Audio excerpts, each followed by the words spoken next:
welcome everybody back to MAPOP Sports. This is Grandy. Hopefully everybody had a great weekend. This is your first time here. Appreciate you guys checking out the channel, stopping by. Today, new week, Monday. I'm just grinding. I really grinded pretty hard this weekend. And if you guys just wondering, had a great weekend of sales. I felt like the listening, the grinding is slowly paying off. So sales are getting more consistent, which is good. So just kind of give you guys an idea where I'm at with the store on that. So I'm going to keep doing that, guys. So it's just one of those things. Consistency is key, I feel like, and I'm going to keep on grinding. So that this whole week, that's all I'm going to work on is stay consistent to my plans and just kind of focus on listing, shipping, packaging, all that good stuff. So another thing I definitely wanted to touch base on is advice and tips that I've learned through this process of selling cars for the last 7-8 months now, almost going on. So, I mean, full time that is. So I've been selling cars for, I don't even know how long. I've collected cars over 30 plus 40 years almost. And, but really taking this full time the last 7-8 months, I've actually learned quite a bit.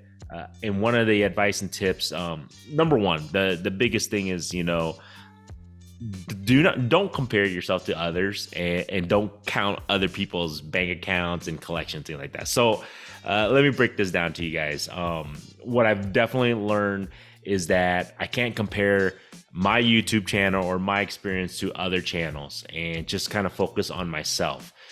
Other people have bigger bank accounts, have larger capital, have bigger, better collections than I did. I when I got into this, I guess, hobby, I didn't collect the crazy, expensive cars because number one, I couldn't afford it. So, and just to see what others have is don't worry about what other people are doing. I felt like, especially their YouTube channel or whatever their collection is, or other stores.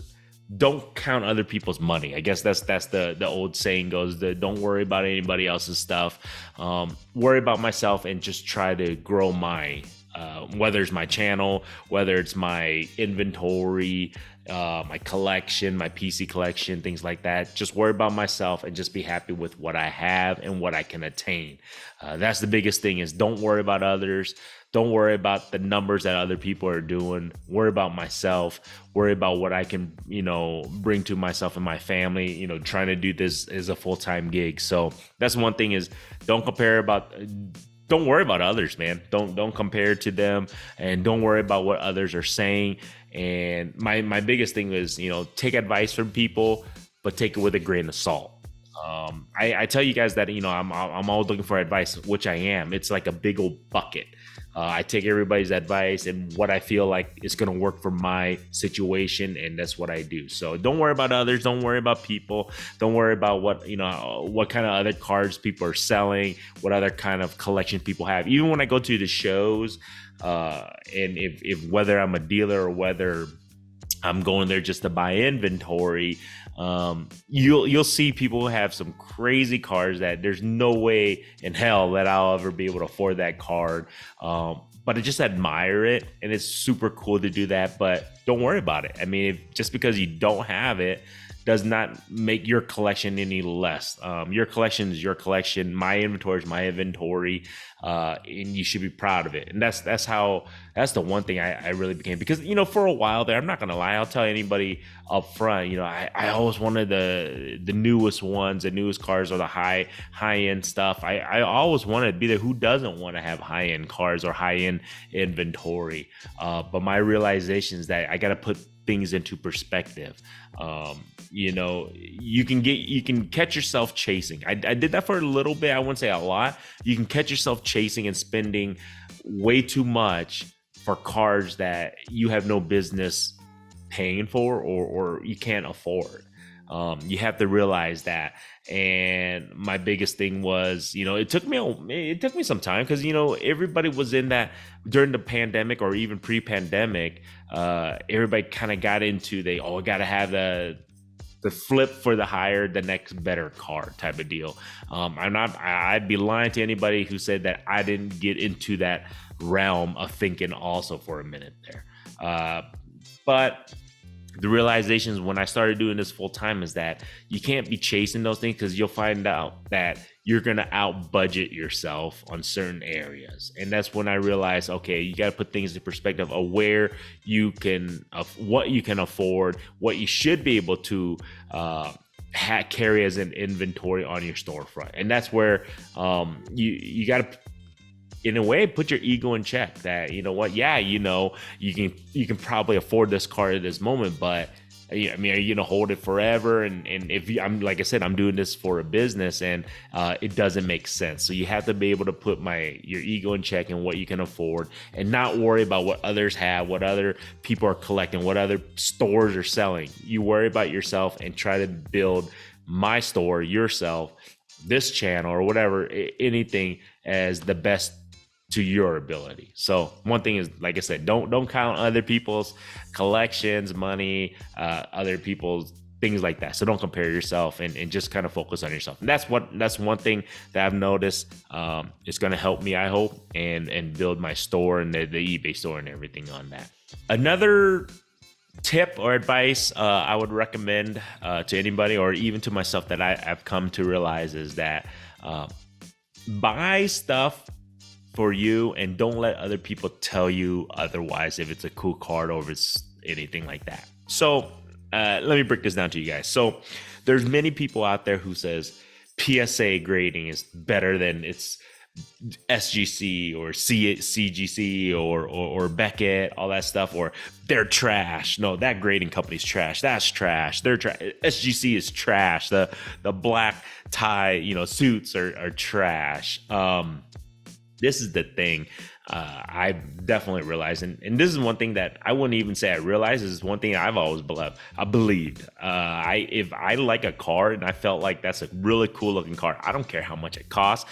I don't care if it's only a $1 raw card, but if it's cool as shit and I want to have that in my collection, or I just want to have that, or I want to put that in my inventory, go ahead. Don't worry about what people say on social media. Don't worry too much about what people are telling you in this. This is, your business and your collection. So whether, like I said, to me, this is my business or is my PC. And that personal collection, the value of it is what you make it. So my thing is, if anybody says, oh, that's a stupid card, why'd you get that in the SGC? Or that's a stupid card, why'd you get that in PSA? Things like that. It's like, it's mine. Don't care about anybody. Don't worry about what people say too much, whether they putting down, like I said, the grading companies or just that card. Sometimes, like I just said, even the lower end retail, brands, like let's just say of Absolute, of Panini, of Donruss, cards like that. Even if it's just a base card, and if it's a super cool card of a super cool, player or whatever, I'll collect it, I'll keep it, and it's mine. I'm okay with that. I don't care what people say. If I grade, sometimes I do grade some Donruss cards here and there that's super low end, but it's a cool card, and I feel like, it's valuable to me, is what it is. I don't worry about what anybody says. And then the one thing is that, who do I grade with? I tell you guys right now, I grade with SGC and PSA. I used to grade with CGC all the time. However, I just feel like, I think with the speed turnaround, I like SGC. I'm not a big, I don't have any issues in regards to the black suit, the tuxedo they call it. So I don't have anything issues with that. PSA, everybody's like, oh, it's like a medicine label, or it's whatever. If it looks cool in a specific case, I'm gonna buy it, or I'm gonna grade it with them. Is what it is. Not a big deal. I don't worry about what the comments or what people say sometimes. And if you worry about that too much, if you read in too much of what others say, then you lose perspective and the fact that you're in this to collect these cards or to have this as inventory, because other people are gonna like it. Don't worry about it too much. So I don't worry about what others say, whether it's a low-end card, whether it's graded by this company. You focus on, like I just said, you focus on your own inventory, focus on your own collection, and don't worry about the outside noise too much. I think that's the biggest thing, is that I don't worry about the outside noise too much, and I don't let it affect my judgment of what I'm going to collect or what I'm going to buy. That's the one thing. I take it, like I said, this is the biggest thing, is that I take advice, I take people's thoughts or whatever with a grain of salt. You can, filter it down. That's what I say. You take all the advice, filter it down, and just do what's best for you and what you want to collect and what you perceive is a cool card or whatever. So that's what I always do. And to me, I think that's definitely is working to my benefit. And I guess the last advice, or at least tip that I've learned about selling sports cards full time for a living, is patience. The biggest thing is patience, and enjoy the I guess you can say the journey. The last 7-8 months of doing this full time, I've really enjoyed the journey and I've learned to be more patient. If anybody knows me from day one, I'm the most impatient guy you'll ever freaking meet. However, starting this business, I've learned to grow my patience and understand that it's going to take time to grind. It's going to take time to build my inventory. It's going to take time to build my listings on eBay store. It's going to take time for me to build relations with, people here in Denver. Since I, relocated, it's going to take time for me to understand the market of, let's just say, baseball. Really, growing to understand that market, slowly understanding just the nature of the eBay business and what's going to work, niches, things like that. So patience has been the biggest key, whether you're selling, whether you're collecting, it doesn't matter, because I'm not in a rush to just spend money and buy lots or buy cards nowadays. I'm more patient, more diligent in regards to what I'm going to buy. So that's what I would say that I'm still working on, because like I just said, I'm not the most patient guy. My wife, my family, anybody, all my friends will tell you guys, I'm not the most patient guy. But however, starting this business, I've learned that I have to be patient in all avenues, whether it's, why is this card not selling? Do I need to lower the price by 20, 30, 40% to move this card? No, just patience. You got to find the right buyer. And it's just one of those things that I'm just learning tremendously, is that patience is the key, and just kind of steady pace, steady pace on everything, whether listing, whether it's sourcing, whether it's any of that stuff, pricing, things like that. I just got to be consistent and patient. Obviously try to figure it out to become a better eBay seller, to become a better reseller, things like that. I'm still always looking for new ideas, new avenues, new processes to become a better eBay seller.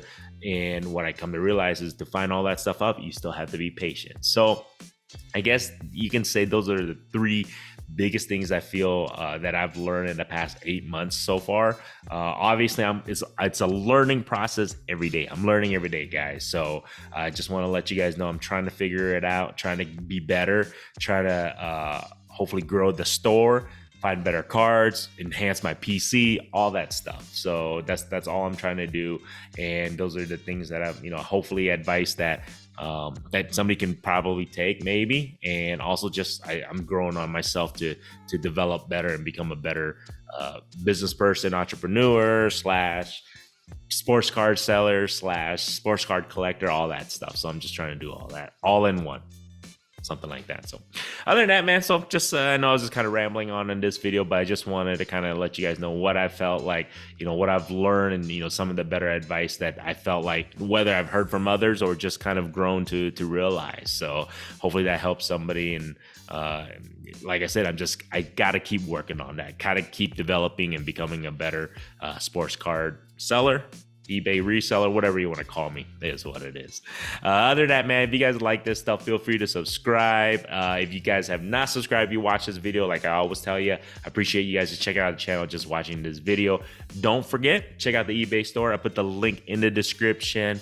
Every little bit helps. So if you guys want to go pick up some cheap cards or just slabs here and there, mid cards, feel free to send any offers. I'll respond to you hopefully within a day, probably sooner than that. You'll be surprised how quickly I respond to offers, guys.